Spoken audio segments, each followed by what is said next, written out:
Hey, I'm Dr. Ariana Demers.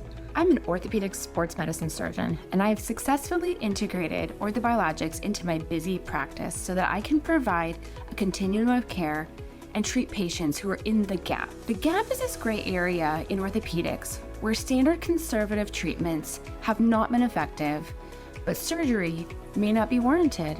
And we usually tell our patients, come back when it's worse. What? These are your patients coming to you for help. Orthobiologics is that solution that can fill the gap and help you treat your patients who are in your office looking to you for help. Orthobiologics can also be an excellent treatment for frustrating problems without good surgical outcomes. This podcast will help you create the orthobiologics business that will make you love your job again. We will focus on the value of orthobiologics, patient selection, how to talk to your patients about money, office setup, and other logistics. If this is something you've always wanted but don't know where to start, join me in the Business of Orthobiologics podcast. Hi, welcome to Practice Models. This is a discussion on different types of medical practices. Here's what we'll cover today: the employed and private practice, non-compete considerations, and how to set up a separate cash practice. So let's talk a little bit about employed versus private practice. Private practice gives you the benefit where the physician owns and operates their own medical practice. You have full control over your business aspects, such as setting your own hours, choosing your own staff, and setting your own fees. You're responsible for all aspects of the care that you provide, from diagnosis and treatment to follow-up. The employed physician is a physician who works for an established healthcare organization, like a hospital or a clinic. You are an employee of the organization, and you typically receive a salary and benefits in exchange for services. You may also have quite a bit less control over your schedule, over the type of care you provide. Your work is typically dedicated and dictated by the policies and procedures of the organization. So if we want to compare private practice to employment, private practice has more autonomy and control over the business aspects of the practice, as well as increased financial and administrative responsibilities. In an employed practice, you have more job security and benefits, but significantly less control over the hours worked and patient care practices. So, is cash practice the best of both? The benefit of a cash practice. So, establishing a new cash practice outside your current employment situation allows you to start fresh without any commercial insurance contracts, as each contract is associated with a certain EIN and not your MPI. Medicare is associated with your MPI, so make sure to update your MPI and clarify any questions about your MPI too, which is usually a location base. This allows for clear separation of services, where all non-covered services will be provided through your new cash practice. And this also allows for clear separation of payments, insulating each practice from risk. Remember, any provision of non-covered benefits deems the entire episode of care non-covered in the eyes of the insurer. So next we'll talk about non-compete and other legal considerations. Step 1, get a lawyer or get some type of legal representation, whether that be Rocket Lawyer or Zoom Legal. At least get some sort of legal representation. And then you need to review your contracts that you currently have and review your non-compete. As we all know, physician non-competes are clauses in contracts that limit a physician's ability to practice medicine within a certain geographic or time frame after leaving their current employer. The enforceability of this physician non-compete varies significantly depending on the laws of the state where the contract was signed and the specific terms. So some states, like California, where I am, have laws that prohibit non-compete clauses for physicians. In other states, non-compete clauses may be significantly enforceable if they are deemed reasonable in scope, duration, and geographic area.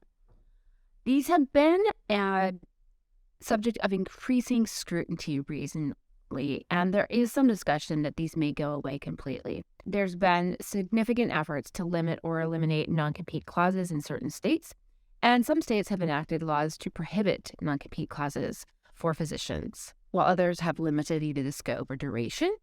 Additionally, some healthcare organizations and employers have voluntarily abandoned this practice. However, this is still common in many parts of the U.S., and employers argue that such clauses are required and necessary to protect their legitimate business interests. As a result, it's unclear whether 2024 will find that non-compete clauses go away continue entirely by 2024. So let's talk a little bit about a new cash practice structure. So you'll need to decide whether you set up your practice as a sole proprietorship, a partnership, an LLC, or a corporation. Each one has its advantages and disadvantages in terms of liability, tax, and other legal considerations. Additionally, you may want to talk to your accountant to discuss other considerations regarding your structure of your practice. Now, please understand, this is not rocket science. Your plumber and your hairdresser have LLCs. You too can establish an LLC. Once an LLC or a limited liability corporation is established, most people transition to either an S Corp or a professional medical corporation. You then need to establish your corporate identity. What do you name it? And search the name of your new corporation to confirm that it is available both with domains, so that's your website, as well as at your state level. You can work with your SBA, which is a small business association, or your legal representation to then establish your LLC or professional corporation. You'll need to obtain the necessary licenses and certifications required by your state and local authorities to practice medicine in that region. So you'll need a medical license. Hopefully you already have that. You'll need your controlled substance, malpractice to cover orthobiologics. Usually it does not need to be changed. You may need a new policy if your employer has the policy for you. You can also ask the company if you can piggyback on your existing policy or get a new rider. But when I did this, my malpractice carrier said there was no additional riders required. Fictitious business permit, business license in your domain, and then you'll have either your professional corporation or your professional medical corporation, or PMC. Okay, so now breathe. I know it seems like a lot. Honestly, just outsource.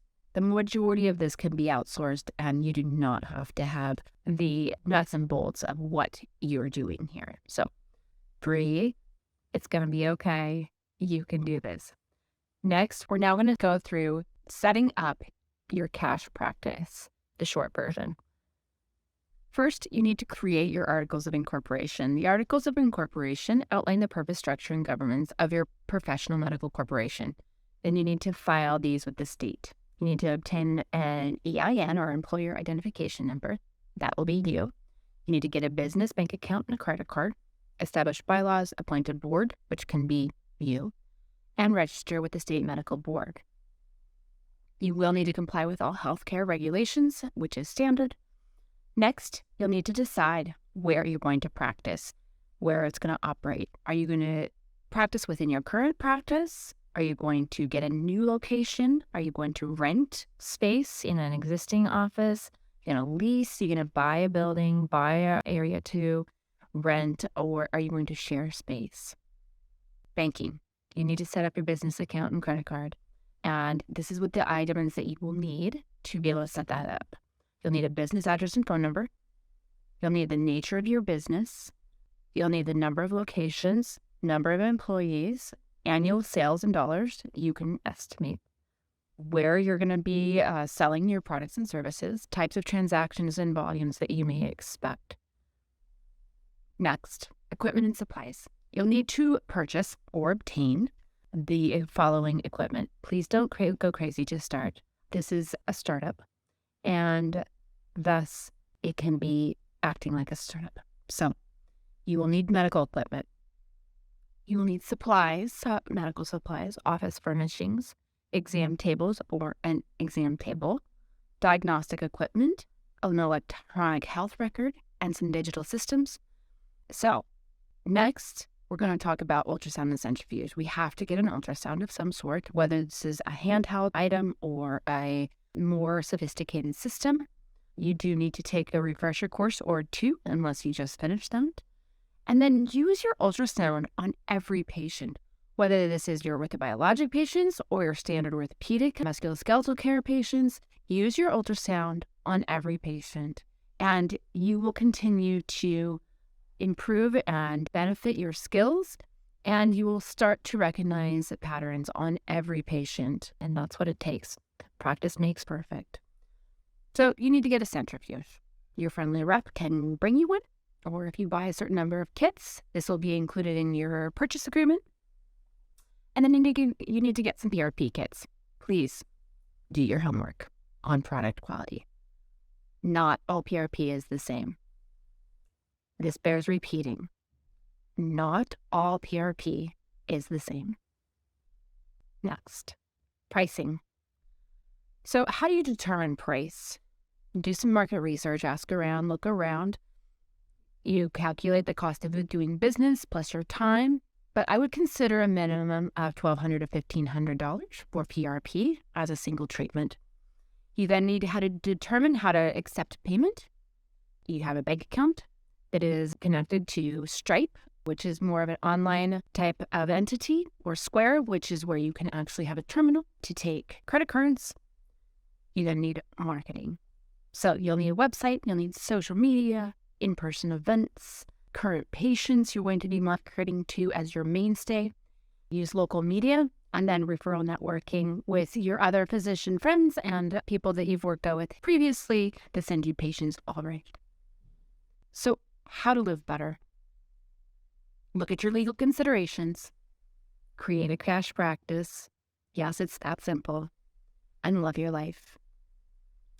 The best way to predict the future is to create it.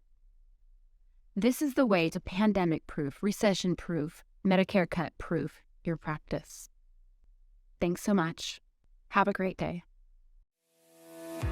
This has been the Business of Orthobiologics podcast.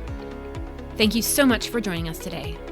If you want to know more, please join us on the website prp-now.com